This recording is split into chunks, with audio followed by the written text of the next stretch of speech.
Vreau lângă Dumnezeu să fiu mereu, oricât ar fi de greu necazul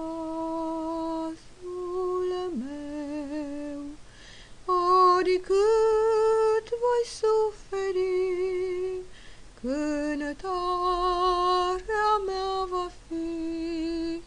Vreau lângă Dumnezeu să fiu mereu, oricât voi suferi, cântarea mea va fi. Vreau lângă Dumnezeu să fiu mereu. Pe îndepărtate căi mi-aș înnopta și-o piatră căpătâi dacă aș avea. Tot fericit aș fi și-n vis aș glăsui. Vreau lângă Dumnezeu să fiu mereu.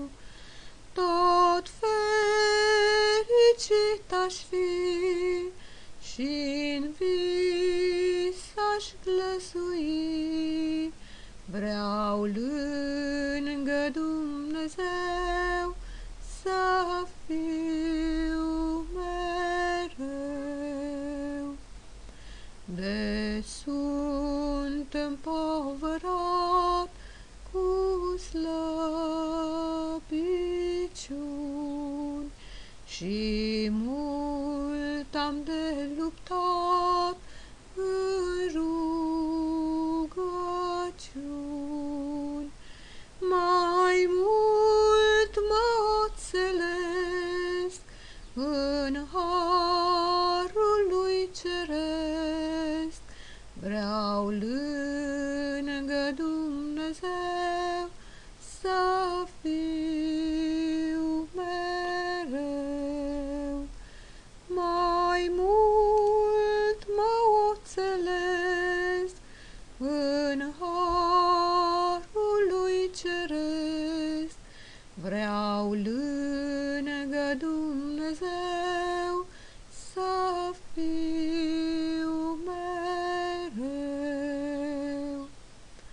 Când calea-mi voi sfârși pe acest pământ și-n veșnicii voi fi cu Domnul Sfânt, voi fi prea fericit cu al meu Iisus iubit.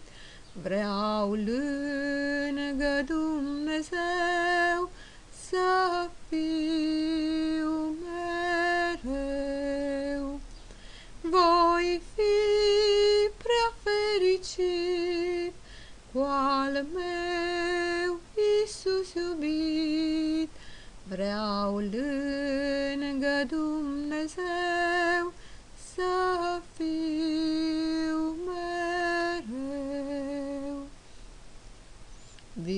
Viața mea o închin lui Dumnezeu, la El cu toate vin prin harul Său. Aproape vreau să fiu de Domnul meu cel viu. Vreau lângă Dumnezeu să fiu mereu. Aproape vreau să fiu de Domnul.